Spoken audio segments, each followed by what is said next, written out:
नमस्कार साथियों। अब हम बाल शिक्षा और शिक्षा शास्त्र से संबंधित महत्वपूर्ण प्रश्न करेंगे। तो देर न गवाते हुए स्टार्ट करते हैं। भाई नए साथी जो भी हैं वीडियो को शेयर कर दो और लाइक कर दो। कैरिकुलम की उत्पत्ति लैटिन भाषा के किस शब्द से हुई है? क्यूरेर से। पाठ्यक्रम निर्माण के सिद्धांत हैं विकास की सतत क्रिया का, संरक्षण का और भविष्य चेतना का एवं खेल व क्रिया का सिद्धांत, सृजनात्मकता का एवं प्रजातंत्र भावना के विकास की स्थिति का सिद्धांत। पाठ्यक्रम संरचना के आधार पर नहीं आता, राजनीतिक। निम्न में से कौन सा बिंदु पाठ्यक्रम के संदर्भ में सत्य नहीं है? इससे किसी विषय की संपूर्ण पढ़ाई नहीं हो पाती है। निम्न में से कौन सी पाठ्यक्रम संबंधी क्रिया नहीं है? छात्र परिषद। पाठ्यक्रम निर्माण का सिद्धांत नहीं है सामाजिक गुणवत्ता का। पाठ्यक्रम का अर्थ केवल शास्त्रीय विषय से नहीं है, उनको विद्यालय में परंपरागत ढंग से पढ़ाया जाता है, बल्कि इसमें अनुभवों की संपूर्णता निहित होती है, जिनका बालक बहुत प्रकार की क्रियाओं द्वारा प्राप्त करता है। यह कथन माध्यमिक शिक्षा आयोग ने कहा है। पाठ्यक्रम में निहित दोष है। पाठ्य वस्तु में अधिक तथ्य भरे हैं, ये व्यक्तिगत भिन्नताओं से मेल नहीं खाते, यह पुस्तक के ज्ञान पर बल देते हैं। क्यूरेर का अर्थ होता है दौड़ का मैदान। क्रिया केंद्रित पाठ्यक्रम की विचारधारा के पोषक थे डीवी। राष्ट्रनीति के अंतर्गत पाठ्यक्रम बाल केंद्रित होनी चाहिए। पाठ्यक्रम संबंधी क्रिया नहीं है वाद विवाद व भाषण। पाठ्यक्रम के प्रकार हैं बाल केंद्रित शिक्षा एवं विषय केंद्रित, अनुभव केंद्रित, कोर पाठ्यक्रम और शिल्पकला केंद्रित, कार्य केंद्रित तथा सुसंबंध या संबंधित पाठ्यक्रम। विषय केंद्रित पाठ्यक्रम है, विषय को आधार बनाया जाता है। क्रिया प्रधान पाठ्यक्रम में बालक की क्रियाओं और अनुभवों पर बल दिया जाता है। प्राथमिक स्तर पर पाठ्यक्रम होना चाहिए गतिविधि आधारित। पाठ्यक्रम में दार्शनिक आधार से आशय है पाठ्यक्रम में दार्शनिक विचारों का समावेश करना। प्राथमिक स्तर पर बालकों में सत्य, अहिंसा और शाश्वत मूल्यों से संबंधित पाठ्यवस्तु प्रदर्शित करती है पाठ्यक्रम के दार्शनिक आधार को। पाठ्यक्रम के मनोवैज्ञानिक आधार का आशय है छात्रों के स्तर एवं रुचि के पाठ्यक्रम से। वर्तमान में प्राथमिक स्तर पर खेल एवं गतिविधियों का प्रयोग प्रदर्शित करता है मनोवैज्ञानिक पाठ्यक्रम की अवधारणा को। प्राथमिक स्तर पर हमारे पूर्वज के परिचय एवं उनके कार्य के बारे में पाठ्यक्रम में समावेश का होना संकेत करता है ऐतिहासिक आधार को। विभिन्न प्रकार की कविता, संगीत और गीतों का समावेश पाठ्यक्रम के आधार को प्रदर्शित करता है सांस्कृतिक आधार को। पाठ्यक्रम के सांस्कृतिक आधार का आशय है पाठ्यक्रम में सांस्कृतिक तथ्यों का समावेश, स्थानीय गीत, संगीत और कविताओं का समावेश। पाठ्यक्रम में वैज्ञानिक आधार का आशय है पाठ्यक्रम में वैज्ञानिक गतिविधियों का समावेश, वैज्ञानिक दृष्टिकोण का विकास करने वाली गतिविधि। सामूहिक आधार पर संपन्न होने वाली क्रियाओं का पाठ्यक्रम में समावेश प्रदर्शित करता है सामाजिक आधार को। पाठ्यक्रम के प्रभावी और समग्र रूप को विकसित करने के लिए आवश्यक है दार्शनिक आधार, सामाजिक आधार, सांस्कृतिक आधार। निम्नलिखित में से कौन सा पाठ्यक्रम प्रमुख रूप से मनोवैज्ञानिक आधार पर निर्मित होता है? बाल केंद्रित पाठ्यक्रम। पाठ्यक्रम निर्माण के समक्ष ध्यान दिया जाता है सामाजिक आकांक्षाओं का, बालक की रुचित एवं स्तर का। कोर पाठ्यक्रम का प्रमुख संबंध होता है सामाजिक दृष्टिकोण से। 6 से 14 वर्ष के बालक के लिए निःशुल्क एवं अनिवार्य शिक्षा का कानून लागू हुआ 1 अप्रैल 2010 से। विद्यालय में गरीब बच्चों के लिए शिक्षा का अधिकार कानून के अंतर्गत कितनी सीटें आरक्षित होंगी? 25% सीटें। शिक्षा के अधिकार कानून में 25% गरीब बच्चों के लिए आरक्षण किस प्रकार के विद्यालयों में होगा? व्यक्तिगत विद्यालयों में, सरकारी विद्यालयों में, मतलब गवर्नमेंट और प्राइवेट दोनों ही विद्यालयों में। शिक्षा के अधिकार अधिनियम जोड़ा गया है मौलिक अधिकारों में। शिक्षा के अधिकार अधिनियम के लिए जोड़ा गया अनुच्छेद है 21A। शिक्षा अधिकार अधिनियम के अनुसार बालक को स्कूल उपलब्ध कराने की दूरी होगी 1 किलोमीटर। शिक्षक अधिकार अधिनियम के अनुसार शिक्षक प्रारंभ होने के किस माह तक विद्यालय में प्रवेश दिया जा सकेगा? 6 माह के अंदर। शिक्षा अधिकार अधिनियम 2009 के अनुसार 6 वर्ष छोटे बालकों के लिए व्यवस्था होगी प्री स्कूलिंग। शिक्षा अधिकार अधिनियम 2009 निजी स्कूलों को प्रतिबंधित करता है कैपिटेशन फीस के लिए, स्क्रीनिंग टेस्ट के लिए। शिक्षा अधिकार अधिनियम 2009 के अनुसार विशेष शिक्षक की नियुक्ति विद्यालयों में होगी विकलांग बालकों के लिए, मंदबुद्धि बालकों के लिए। विद्यालयों में कार्य करने वाले शिक्षकों की प्रशिक्षण स्थिति केवल प्रशिक्षित शिक्षक करेगा। 100% नामांकन के लक्ष्य को प्राप्त करने की समय सीमा होगी 3 वर्ष। शिक्षा अधिकार अधिनियम 2009 में प्रावधानों की संख्या है 9। बाल अधिकारों का प्रमुख उद्देश्य है बालकों का सर्वांगीण विकास, बालकों को संभावित खतरों से बचाना, बालकों की सभी को शैक्षिक और अशैक्षिक आवश्यकताओं की पूर्ति। बाल अधिकारों को उपलब्ध कराने का उत्तरदायित्व होगा सरकार का।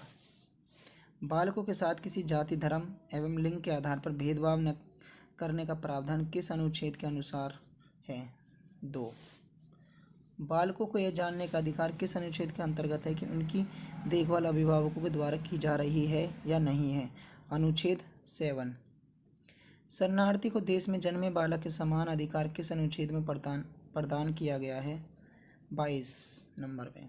बाल अधिकार के अनुच्छेद 24 के अंतर्गत बालक का अधिकार है स्वास्थ्य का।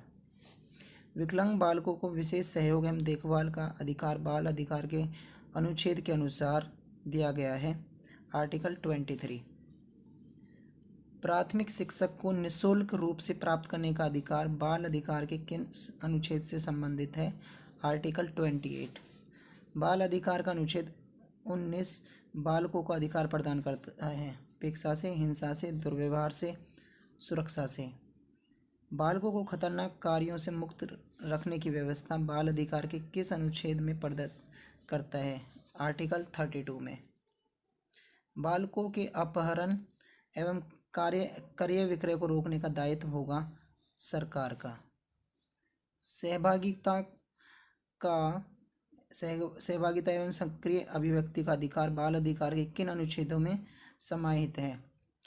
13, 14, 15, 16, 17। ये 5 आर्टिकलों में अधिकार के किन अनुच्छेदों में समाहित है? 19, 32, 35, 36, 11 और 37 नंबर के जो आर्टिकल हैं। स्टर्ट एवं ऑगडन के अनुसार स्मृति एक प्रक्रिया है शारीरिक और मानसिक। प्रतिमा या छाप का निर्माण होता है ज्ञान केंद्र में। अनुभव का स्मृति चिन्ह होता है प्रतिमा और छाप को। प्रारंभिक अनुभव मानव मस्तिष्क में एकत्रित होते हैं चेतन मस्तिष्क में। अनुभव प्राचीन और पुराने होने पर चले जाते हैं अचेतन मन में।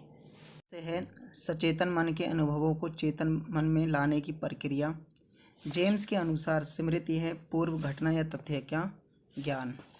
मैकडूगल के अनुसार स्मृति का आशय है अतीत की घटनाओं की कल्पना करना। निम्नलिखित में से कौन सा तथ्य स्मृति से संबंधित है? आदर्श पुनरावृत्ति, अतीत की घटनाओं की कल्पना, अतीत के अनुभवों को चेतना में लाना। वुडवर्थ के अनुसार स्मृति के अंग होते हैं 4। किसी तथ्य को अच्छी तरह से सीख लेना स्मृति की आधी लड़ाई जीत लेना है। यह कथन किसने कहा है? गिलफोर्ड ने। अच्छी स्मृति के लिए आवश्यक है उच्च अधिगम, उच्च धारण शक्ति, पुण्य स्मरण।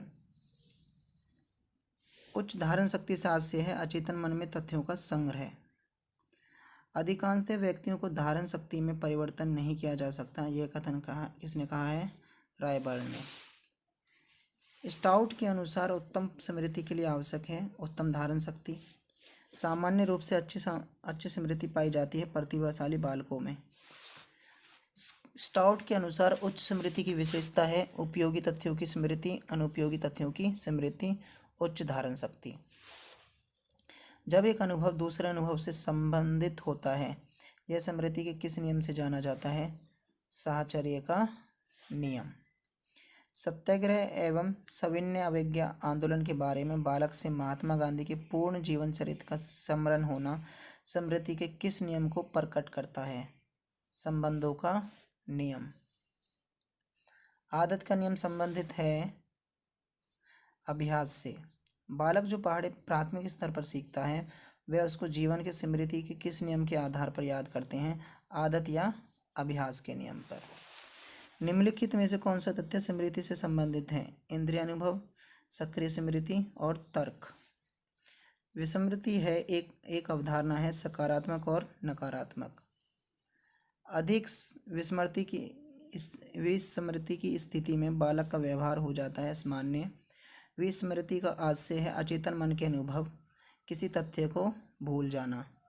फ्रॉयड के अनुसार विस्मृति का आशय है भूल जाना, दुखद अनुभवों को स्मृति से अलग कर देना। मन के अनुसार विस्मृति है पुनः स्मरण की असफलता। ड्रेवर के अनुसार विस्मृति का अर्थ है पूर्व अनुभव का स्मरण करने पर असफलता। विस्मृति के प्रमुख दो प्रकार होते हैं। जब व्यक्ति द्वारा किसी दुखद घटना को भूलने का प्रयास किया जाता है तो उसे बोलते हैं सक्रिय विस्मृति। निष्क्रिय विस्मृति का आशय है प्रयास न करने पर तथ्यों को भूल जाना। प्राथमिक स्तर पर छात्र पहाड़े और गिनती याद करते हुए भूल जाते हैं, इस प्रकार की स्मृति कहलाती है निष्क्रिय विस्मृति। विस्मृति के कारणों को विभक्त किया जा सकता है सामान्य कारणों के रूप में, सैद्धांतिक कारणों के रूप में। विस्मृति के सैद्धांतिक कारणों में सम्मिलित किया जाता है दमन। विस्मृति के सामान्य कारणों में सम्मिलित किया जाता है रुचि का अभाव। जब एक छात्र एक पाठ को याद करने के बाद दूसरा पाठ याद करता है तो उस पाठ का विस्मृति की संभावना अधिक हो जाती है। इस विस्मृति के सिद्धांत से संबंधित है बाधा सिद्धांत से। विस्मृति को अभ्यास के अभाव का कारण किस विद्वान ने माना है? थॉर्नडाइक व एबिंगहार ने। जब बालक अपने पिता की मृत्यु को याद करना नहीं चाहता तो विस्मृति के किस सिद्धांत का अनुकरण करता है? दमन सिद्धांत का। विस्मृति का प्रमुख कारण है संवेगात्मक अस्थिरता, मानसिक आघात, मंदबुद्धि होना। समय के प्रभाव को विस्मृति का कारण किस विद्वान ने स्वीकार किया है? हैरिस ने। निरर्थक विषयों की तुलना में सार्थक विषयों की विस्मृति धीरे धीरे होती है, यह कथन किसने कहा है? मार्सेल ने। विस्मृति को कम करने के लिए आवश्यक है अवधान स्मरण के नियम, पाठक की पुनरावृत्ति। विस्मृति का संबंध होता है अचेतन मन से। थकान की सर्वोत्तम परिभाषा है कार्यकुशलता में कमी। थकान के लक्षण होते हैं कार्य करने की इच्छा का अभाव, शरीर में स्थिरता, कार्य क्षमता में लगातार कमी। थकान के प्रमुख दो प्रकार होते हैं। शरीर का स्थिर होना सूचना देता है शारीरिक थकान का। निम्नलिखित में से कौन सा लक्षण शारीरिक थकान से संबंधित है? कंधा झुकाकर बैठना या खड़े होना, कार्य के प्रति उदासीनता, उपकरणों का हाथ से छूटना। मानसिक व शारीरिक थकान में संबंध पाया जाता है घनिष्ठ। मानसिक कार्य अधिक करने पर बालक में उत्पन्न होती है शारीरिक थकान, मानसिक थकान। निम्नलिखित में से कौन सा लक्षण मानसिक थकान से संबंधित है? अवधान केंद्रीकरण का अभाव, रुचि का अभाव, स्वभाव में चिड़चिड़ापन होना। थकान के उत्पन्न होने पर बालक अधिगम स्तर पर क्या प्रभाव पड़ता है? अधिगम स्तर कम हो जाता है। मानसिक थकान दूर करने के लिए विद्यालय में व्यवस्था होनी चाहिए बाल सभा का, खेलों का। शिक्षण अधिगम प्रक्रिया को प्रभावी बनाने में छात्र की स्थिति होनी चाहिए थकान रहित। विद्यालय में थकान दूर करने का सर्वोत्तम साधन है पाठ्यक्रम सहगामी क्रियाएं। क्रो एंड क्रो के अनुसार निर्देशन है एक प्रकार की सहायता। निर्देशन की प्रक्रिया को एमरी स्ट्रॉप्स ने माना है व्यक्तिगत इतिहास की प्रक्रिया, सामाजिक इतिहास की प्रक्रिया। ऑर्थर जे जॉन्स के अनुसार निर्देशन एक प्रक्रिया है बुद्धिमत्ता पूर्वक चुनाव में सहायता की, उचित संप्रेषण की, साक्षात्कार की। स्किनर के अनुसार निर्देशन सहायता करता है समायोजन में, सीखने में। चाइसोम के अनुसार निर्देशन का उद्देश्य है निहित शक्तियों का विकास का सामंजस्य जीवन की समस्याओं के हल का। स्किनर के अनुसार निर्देशन का उद्देश्य है क्षमताओं के अनुसार चुनाव, रुचियों के अनुसार चुनाव, अवसरों के अनुसार चुनाव। कुप्पुस्वामी के अनुसार निर्देशन की आवश्यकता नहीं है वर्तमान में, प्राचीन समय में, मध्यकाल में। व्यक्तिगत दृष्टिकोण से निर्देशन की आवश्यकता में सम्मिलित किया जा सकता है बालकों को, युवाओं को, वृद्धों को। शैक्षिक निर्देशन की आवश्यकता होती है छात्रों व छात्राओं को। समाज में सम्मान प्रतिष्ठा प्राप्त करने के लिए प्रमुख रूप से आवश्यकता होती है व्यक्तिगत निर्देशन की। सद्भावना, प्रेम एवं समझ विकसित करने के लिए आवश्यकता होती है सामाजिक निर्देशन की। नैतिकता, आध्यात्मिकता एवं आदर्शवादी मूल्यों के विकास के लिए आवश्यकता होती है व्यक्तिगत निर्देशन की। अपव्यय एवं अवरोधन की समस्या समाधान हेतु आवश्यक है शैक्षिक निर्देशन। 100% नामांकन के लक्ष्य को प्राप्त करने के लिए आवश्यक है शैक्षिक निर्देशन। वर्तमान समय में शैक्षिक निर्देशन की आवश्यकता है पाठ्यक्रम विविधता के कारण, व्यवसायीकरण के कारण। शिक्षक ही तरुण व्यक्तियों को प्रेरित और निर्देशित कर सकता है। यह कथन किसने कहा था? लाल बहादुर शास्त्री ने। अनुशासनहीनता की समस्या का समाधान किया जा सकता है व्यक्तिगत और शैक्षिक निर्देशन द्वारा। वर्तमान समय में सामाजिक निर्देशन की आवश्यकता होती है सामाजिक परिवर्तन और सामाजिक मूल्यों के कारण। शिक्षा आयोग के अनुसार निर्देशन है शैक्षिक अवसरों के चुनाव में सहायता, व्यावसायिक अवसरों में सहायता। निर्देशन की सहायता से व्यक्ति का स्वरूप हो सकता है समाज उपयोगी, राष्ट्र उपयोगी। वर्तमान सामाजिक परिवर्तन के अतिरिक्त किन परिवर्तनों के कारण सामाजिक निर्देशन की आवश्यकता अनुभव की जाती है? नैतिक एवं धार्मिक मूल्यों में परिवर्तन के कारण। विज्ञान और प्रौद्योगिकी विकास के कारण किस प्रकार के निर्देशन की आवश्यकता होती है? शैक्षिक निर्देशन की। समाज में अंधविश्वास और रूढ़िवादिता को दूर करने के लिए प्रमुख रूप से आवश्यकता होती है शैक्षिक निर्देशन की। श्रेष्ठ समायोजन के लिए आवश्यकता होती है मनोवैज्ञानिक निर्देशन की। मनोवैज्ञानिक निर्देशन से आशय है मनोदशा का निर्माण करना।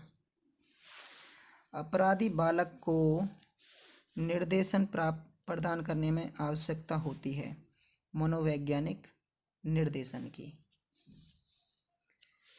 एक बालक सामान्य बालकों की तुलना में कम सीख पाता है, उसके लिए आवश्यकता होगी शैक्षिक निर्देशन की। स्वास्थ्य संबंधी निर्देशन का प्रमुख उद्देश्य होता है छात्रों को स्वस्थ जीवन प्रदान करना, स्वास्थ्य संबंधी नियमों का ज्ञान देना, संतुलित भोजन की जानकारी प्रदान करना।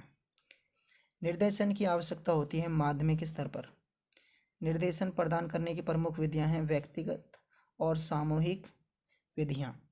एक छात्र निर्देशनकर्ता से विभिन्न प्रकार के व्यवसायों के चुनाव में जानकारी प्राप्त करता है तो निर्देशनकर्ता द्वारा प्रयोग किया जाएगा व्यक्तिगत निर्देशन।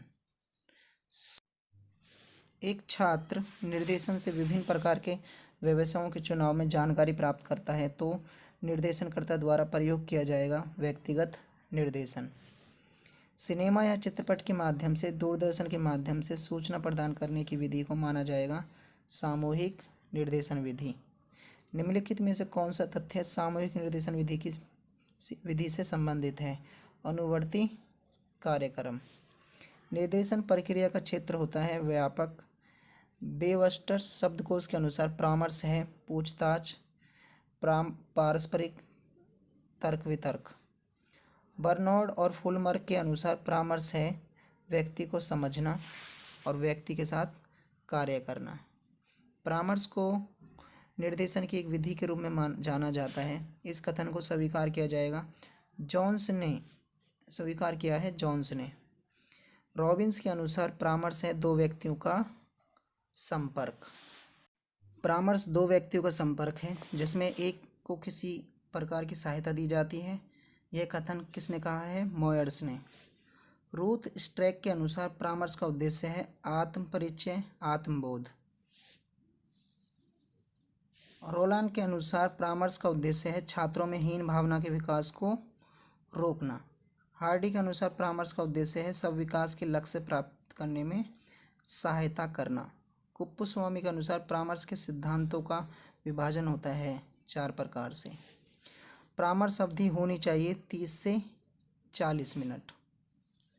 समायोजन संबंधी परामर्श को जाना जाता है नैदानिक परामर्श के नाम से। मनोवैज्ञानिक परामर्श में निहित होता है संवेगात्मक स्थिरता व मनोवैज्ञानिक विधियों का प्रयोग। निम्नलिखित में से कौन सा तथ्य धार्मिक परामर्श से संबंधित है? नैतिक विकास, आदर्शों का विकास, आध्यात्मिक विकास। शिक्षण अधिगम प्रक्रिया से संबंधित परामर्श को माना जाता है शैक्षिक परामर्श। किसी व्यवसाय से संबंधित परामर्श को माना जाता है व्यावसायिक निर्देशन, व्यावसायिक परामर्श। परामर्श को व्यक्तिगत रूप में स्वीकार करने, सामूहिक रूप में अस्वीकार करने का विद्वान का नाम है रेन। परामर्श पारस्परिक रूप से सीखने की प्रक्रिया है।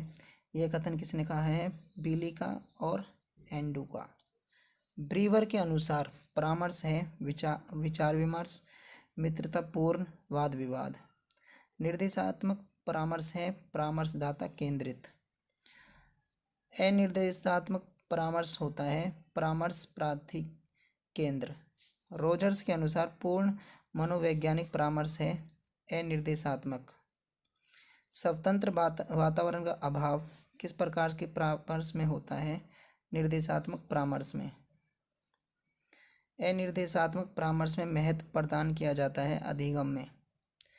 निर्देशात्मक परामर्श में महत्व प्रदान किया जाता है व्यक्ति को। विश्लेषण की प्रक्रिया को महत्व प्रदान किया जाता है निर्देशात्मक परामर्श में।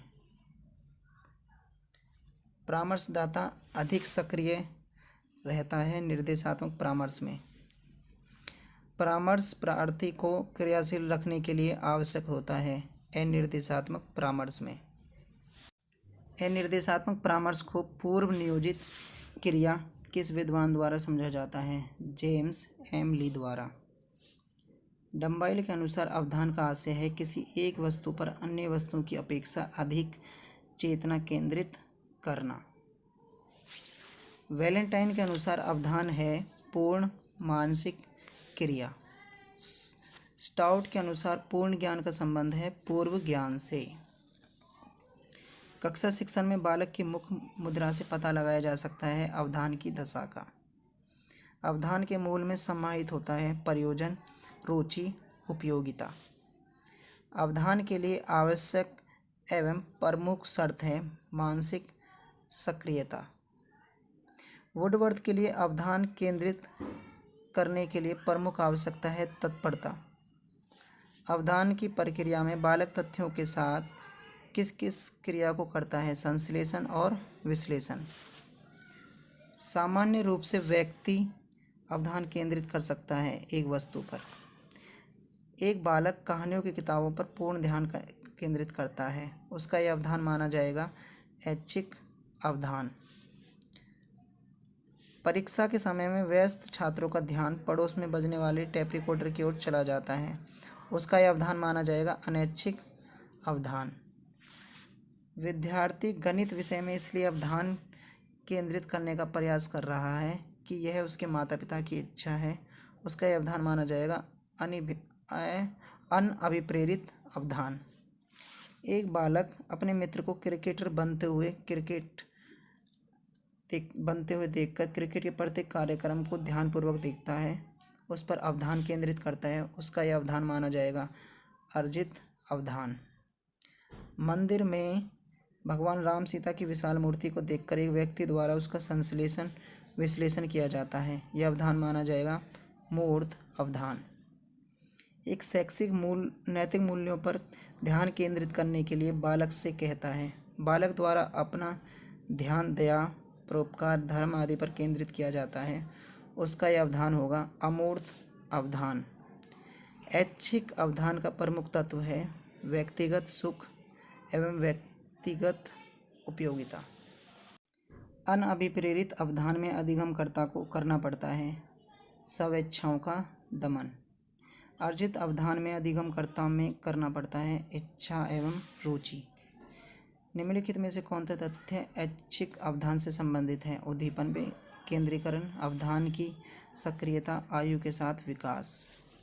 निम्नलिखित में से कौन सा तथ्य अनैच्छिक अवधान से संबंधित है?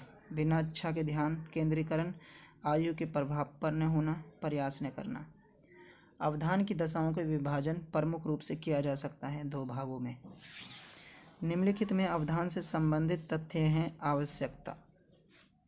रुचि से किया हुआ ध्यान और ध्यान करना ही रुचि है, ये कथन है मैकडूगल का। निम्नलिखित में से कौन सा तथ्य अवधान की आंतरिक दशाओं से संबंधित है? समझ, रुचि और आवश्यकता। निम्नलिखित में से कौन सा तथ्य अवधान की बाह्य दशाओं से संबंधित है? उद्दीपन की प्रकृति एवं उद्देश्य। थॉर्नडाइक और हर्बर्ट के अनुसार अवधान को जागृत करने के लिए आवश्यक है पूर्व ज्ञान को जागृत करना। निम्नलिखित में से कौन सा तथ्य अवधान को प्रभावित करता है? नवीनता, विषमता, उद्दीपक, तीव्रता। निम्नलिखित में से कौन सा उद्दीपक अवधान को संभव बनाता है? तीव्र आवाज़, तीव्र रंग, तीव्र गंध।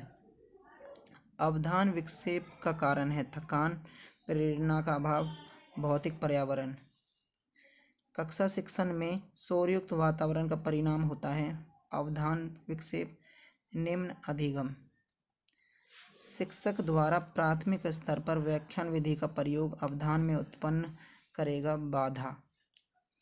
कक्षा शिक्षण में अवधान केंद्रित करने के लिए शिक्षक को करना चाहिए शिक्षण अधिगम प्रक्रिया का प्रयोग, उचित शिक्षण विधियों का प्रयोग। बालकों का अवधान सदैव किस प्रकार की शिक्षण अधिगम में केंद्रित होता है? रुचिपूर्ण तथा बाल केंद्रित। पुरस्कार के माध्यम से बालकों को शिक्षण अधिगम प्रक्रिया में अवधान केंद्रित करने के लिए प्रेरित करना माना जाता है सकारात्मक साधन से। अवधान रुचि संबंधित है घनिष्ठ रूप से। कक्षा शिक्षण में अवधान केंद्रित में शिक्षक की भूमिका होनी चाहिए सहयोगी की तरह। कक्षा शिक्षण में अवधान के लिए आवश्यक है उचित शिक्षण विधियाँ, कक्षा का उचित वातावरण, प्रभावशाली शिक्षण अधिगम प्रक्रिया। रुचि शब्द की उत्पत्ति किस भाषा के शब्द से हुई है? लैटिन भाषा के शब्द से। Thank you everyone. वीडियो अच्छी लगे तो चैनल को सब्सक्राइब ज़रूर कर लें और अपने दोस्तों को भी शेयर ज़रूर करें।